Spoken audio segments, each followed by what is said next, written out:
We are back, and I got to say I'm truly excited. Today, I'm going to get more than 18 seconds to talk about soccer. That's right.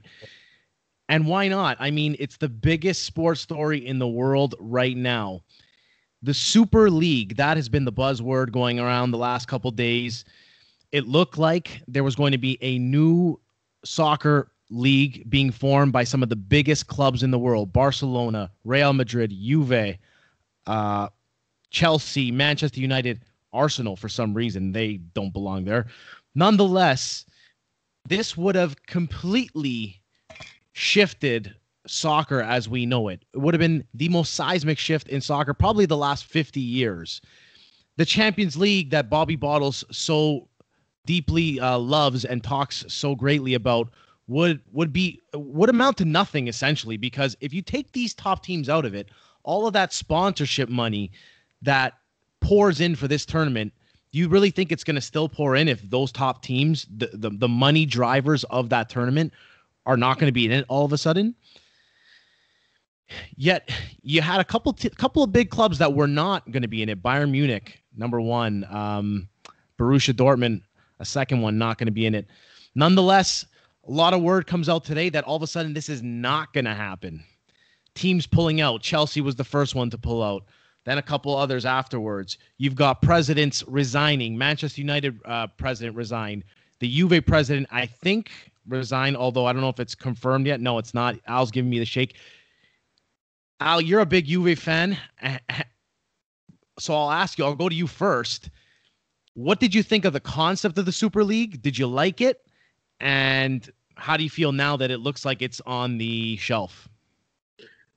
So I had mixed emotions about the Super League. I think from an Italian and Spanish perspective, it made a whole lot of sense. Apart from Barca, Real Madrid, Atleti, Juve, Inter, Milan in Italy, those two are farmers' leagues. They make no money. They have broadcast rights. The money they make off their broadcasting is a pittance. It's nothing. England's a different story. You have bottom table teams in the Premiership making 10 times more than the Italian champions make for broadcasting rights. There's a reason these clubs wanted to do this.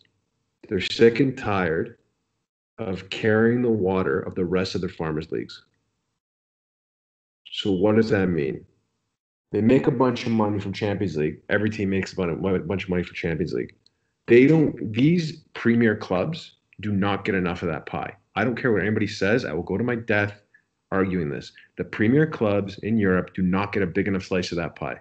They are the ones who drive the viewership. They're the ones who make the revenue. They should get a bigger slice of the pie. I think at the end of the day, this all was a big ruse to try and get that bigger share of the pie. I read tonight that the reason all the English teams pulled out is because UEFA promised them a bigger share of that pie. Ultimately, it looks like it's going to fail. I really do like the idea of it. I like the idea of it. I like the fact that there was some permanence to it. There was also some ability for smaller clubs to come up. I agree with you, Joe. I'm not so sure on the choice of the teams they picked. Some of them are a bit questionable. Arsenal hasn't been relevant since like 2004. What about Tottenham? Tottenham hasn't won a Premiership since 1961. Yeah, exactly. Yeah, they got a great coach. What's the guy? Ted Lasso. How are we going to keep Ted Lasso out? So, yeah. I mean, ultimately, it looks like it's going to fold. But all this, I don't get. I get the arguments about ruining the traditions of football and the merit system and the pyramid systems and blah, blah, blah. That's all great. And it ruins the abilities for the smaller clubs to aspire to something. At the end of the day, we're talking about a handful of clubs in every league that cycle through the Champions League every year anyway. The usual suspects, the same people are always there. This is true, but 12 teams. If you're a fan of a smaller club, you know that if your team is good enough, you are going to be giving a fighter's chance to be put in the ring with one of the big boys.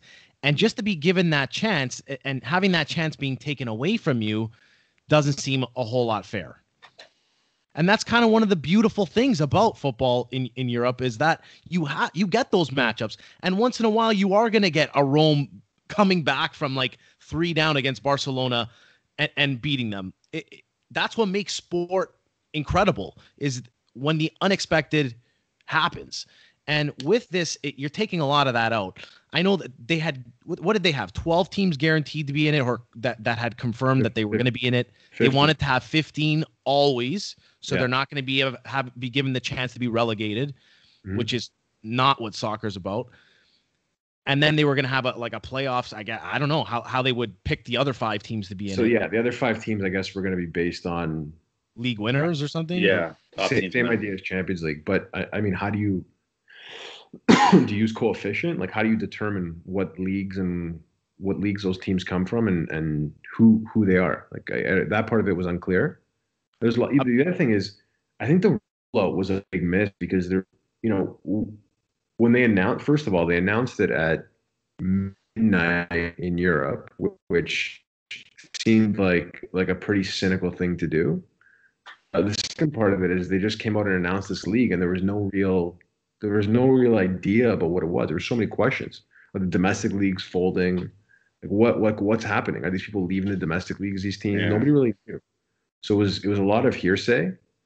And then I guess by the time it got to it, by the sounds of it, they didn't consult any of the managers. They didn't consult any of the players because all they were up in arms.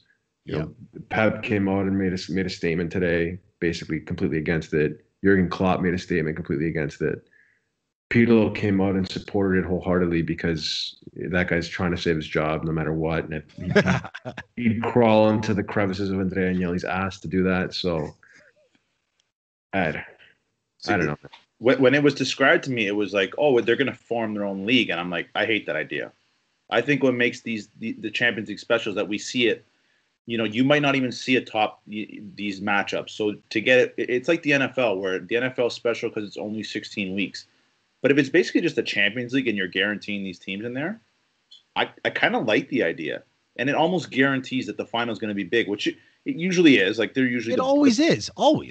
Except the one year you get Porto and Monaco, and then they got to try and carry ratings. My favorite saying, a broken clock is always right twice a day.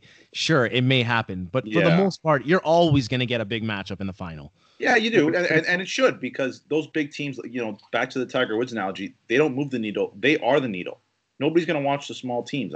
I kind of liked it because you had, these 15, 16 big teams. You're going to probably add a couple more big teams from the top leagues in Europe. And then you're going to have a couple underdog stories. And I thought it would have been great. We go back to Champions League, which is essentially the same spiel. But, hopefully these big teams get some more money. It's true. It's not right that they carry these leagues and they got to share all this revenue. Like there's a big disparity. Just to your point, final is always a big game. Imagine every game on the calendar for that league was a big game. Like, how many times can you watch Barcelona or Juve or Madrid or PSG play Spartak Moscow and Young Boys and all these shitty teams in the round robin?